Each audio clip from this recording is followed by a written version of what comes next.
নমস্কাৰ বন্ধু বান্ধৱীসকল, মই জানমণি কোঁৱৰে মোৰ চেনেলৰ অন্য এটি নতুন ভিডিঅ'লৈ আপোনালোকক পুনৰ এবাৰ স্বাগতম জনাইছোঁ। আজি গৃহ পৰিদৰ্শনৰ কাৰণে ওলাইছোঁ। আজি গৰ্ভৱতী মহিলা গৃহ পৰিদৰ্শন কৰিম। গৰ্ভৱতী মহিলা শেষ 3 মাহৰ লাষ্টৰ শেষ 3 মাহ অধিক গুৰুত্বপূৰ্ণ। সেয়েহে গৰ্ভৱতী মহিলাৰ আজি গৃহ পৰিদৰ্শনত কি কৰিলোঁ তাকে আপোনালোকক এই ভিডিঅ'টোৰ যোগেদি দেখুৱাব খুজিছোঁ। গতিকে আহকচোন আজি ভিডিঅ'টো আৰম্ভ কৰোঁ।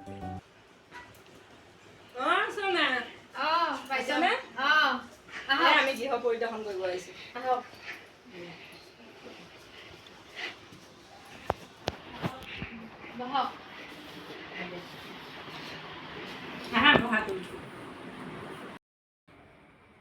কেনেকুৱা তোমাৰ ভালনে? আজি মই তোমাক গৃহ পৰিদৰ্শন কৰিব আহিছোঁ। তাৰমানে এইটো আমাৰ যিটো 3 মাহ তোমাৰ হ'ব হৈ আছে গৈ আছে। এই 3 মাহটো তাৰমানে বহুত হেৰি হয় আৰু তুমি এতিয়া বৰ্তমান কিবা অসুবিধা পাইছা নেকি? অসুবিধা তেনেকৈ এতিয়া একো পোৱা নাই, ঠিকে চলি খোৱা লোৱাটো ঠিকে চলি আছে ন? তোমাকতো মিষ্টাৰকো লাগিছিল, বৰ্তমান তেখেততো নাই, কামত ওলাই গ'ল। এতিয়া তোমাকে কেইটামান কথা কওঁ বুলি মই আহিছোঁ, তুমি মন দিও শুনিবা। গৰ্ভাৱস্থাৰ তৃতীয় 3 মাহ, এই তোমাৰ যেতিয়া 7 মাহ চলি আছে, 8-9 মাহ, এই টাইমটো তাৰমানে বহুত তোমাৰ গুৰুত্বপূৰ্ণ। এই গৰ্ভাৱস্থাৰ শেষত 3 মাহ অতি গুৰুত্বপূৰ্ণ। এই 3 মাহৰ ভিতৰত আপোনাৰ শিশুটি গৰ্ভত সৰ্বাধিক বৃদ্ধি পাব। গতিকে আপুনি খোৱা বিভিন্ন ধৰণৰ খাদ্য সঠিক পৰিমাণে তাৰমানে খাব লাগিব। তেতিয়া সন্তানটোৰ বৃদ্ধি নিৰ্ভৰ কৰিব। তুমি যিমানেই খাবা তেতিয়া তোমাৰ সন্তানটো সিমানেই বৃদ্ধি হ'ব। তুমি ওজনটো চাম, যোৱা মাহত তোমাৰ ওজনটো মই চাইছোঁ আৰু এতিয়া বৰ্তমান ওজনটো মই আজি চাম, সেইকাৰণে আহিছোঁ। এই লাষ্ট সময়টো আচলতে বহুত সাৱধানতা বজাই ৰাখিব লাগে, খোৱা লোৱাৰ পৰা আদি কৰি। আৰু এইখিনি সময় ছিজনটো অলপ বতৰো বেয়া থাকে, তুমি খোজ কাটল বা যিকোনো বস্তু হেৰি কৰোঁতে বহুত সাৱধানে চলিব লাগিব। নহ'লে এইটো টাইমত যদি তোমাৰ কিবা এটা হ'বলৈ হয়, তেতিয়া তোমাৰ তাৰমানে আকস্মিক ডেলিভাৰীটো অলপ ঠিক নহ'ব, ভাল নহ'ব। সেয়ে তুমি বহুত সাৱধানে থাকিবা, ওজনৰ বস্তু নেদাঙিবা, খোৱা বোৱা সঠিকমতে কৰিবা আৰু ৰেষ্ট ল'বা। এইখিনিয়ে। আৰু তোমাক এটা আৰু বেলেগ বিশেষ কিছুমান কথা আৰু জনাব লাগিব এইটো মাহত, কাৰণ তুমি প্ৰসূতি হ'বলৈ গৈ আছা। এই নেক্সট 3 মাহৰ পিছত তুমি প্ৰসূতি হ'বা। সেয়েহে কি কৰিবা, জন্মৰ 1 ঘণ্টাৰ ভিতৰত শিশুটিক স্তনপান কৰাব লাগিব। 1 ঘণ্টাৰ ভিতৰত কৰিব লাগিব। আৰু ইয়াৰ বাবে আপুনি শাৰীৰিক আৰু মানসিকভাৱে, শৰীৰো সুস্থ হ'ব লাগিব, মানসিকভাৱেও সাজু হ'ব লাগিব, যাতে আপুনি সঠিক সময়ত শিশুটিক স্তনপান কৰাব পাৰে, হয়নে নহয়?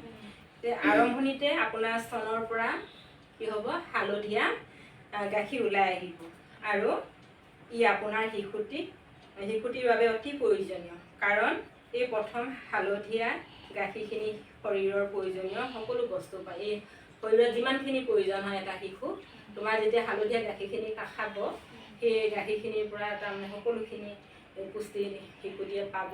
আৰু এই বেমাৰ প্ৰতিষেধক হয়, যিকোনো বেমাৰৰ লগত সি যুঁজিব পাৰিব। আনকি এই গাখীৰে প্ৰথম 6 মাহত আপোনাৰ শিশুটিক ৰোগৰ পৰা ৰক্ষা কৰিব। এই যেতিয়া তোমাৰ সেই হালধীয়া গাখীৰখিনি খাব শিশুটি, তেতিয়া 6 মাহত তাৰমানে কিবা বেমাৰ হ'লেও ৰোগ হ'ব, তাৰমানে প্ৰতিৰোধ হ'ব। ডাঙৰ এই যিকোনো বেমাৰ সেই দিশত নাযাব, সুস্থ হ'ব। কিবা অলপ অসুখ বিসুখ হ'ব পাৰে, কিন্তু তাৰ সেই প্ৰতিষেধকটো তোমাৰ সেই হালধীয়া গাখীৰখিনিৰ পৰা শিশুটিয়ে পাব। গতিকে বুজিলা নহয়?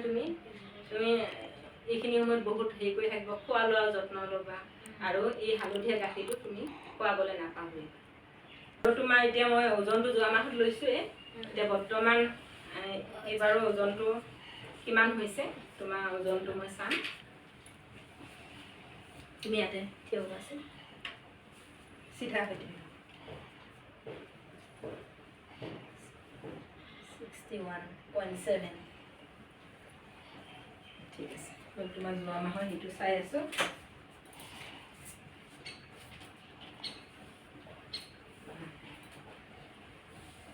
তোমাৰ যোৱা মাহত 60 হৈছিল হা। এবাৰ 61.8 পাইছোঁ। বাঢ়িছে আৰু বাঢ়িব। তোমাৰ এই লাষ্ট সময়টো যিহেতু ডেলিভাৰী সময় হৈ আহিছে, ইয়াৰ বৃদ্ধিটো বহুত ভাল হ'বৰ কাৰণে আৰু বৃদ্ধি হ'ব। বাচ্ছাটো তুমি এনে মেডিকেলত দেখাইছা? চব বস্তু ৰিপৰ্টবিলাক ঠিকে আছে নহয়? ঠিক আছে, ঠিক আছে। তুমি নিজৰ দেহাটো যত্ন ল'বা আৰু কিবা অসুবিধা হ'লে আমাক ক'বা। আশা বাইদেউ আছে, NM বাইদেউ আছে, তেওঁলোকৰ ফোনৰ নম্বৰ আছে, মোৰো ফোনৰ নম্বৰ আছে। যদি এইখিনি সময়ত এই পৰ্যায়ত লাষ্ট 3 মাহত তোমাৰ যদি কিবা অসুবিধা হয় আমাৰ লগত যোগাযোগ কৰিবা। আমি যিমানখিনি পাৰোঁ তোমাক সহায় কৰিম। NM বাইদেউ আছে, আশা বাইদেউ আছে, MPW আছে। তুমি কোনো ধৰণৰ সংকোচবোধ নকৰিবা হা। আৰু আইৰণ, ফলিক এচিড, কেলছিয়াম এইবিলাক যিবিলাক দিছে এনেই মেডিকেলৰ পৰা দিয়া হৈছে। মেডিকেলৰ পৰাও দিছে আৰু চাব চেণ্টাৰৰ পৰাও দিয়া হৈছে। খোৱাতটো একো প্ৰব্লেম নাই, আইৰণবিলাক একো অসুবিধা নহয়। তুমি আইৰণ খাবা আৰু কেলছিয়ামো খাবা। তাৰমানে খোৱা তোমাৰ নিয়মটো কেনেহেন কোৱাচোন? কেনেদৰে খোৱা তুমি? খোৱাৰ পিছত খাব দিছে। খোৱাৰ পিছত কোনটো খাব দিছে? কেলছিয়াম আৰু আইৰণ গোটেইখিনি আগতে দিয়া নাই একো? আগতে খালি গেছৰ টেবলেটটো। তাৰমানে খোৱাৰ লগে লগে তুমি যে খাদ্যটো খাবা, খোৱাৰ লগে লগে বস্তুটো খাই নিদিবা, 1 ঘণ্টাৰ পিছত খাবা হা। তাৰমানে যদি তুমি খোৱাৰ লগে লগে খোৱা তোমাৰ গেছ হ'ব, তাৰমানে শৰীৰত কামত নিদিব যিটো আইৰণ হওক, কেলছিয়াম হওক।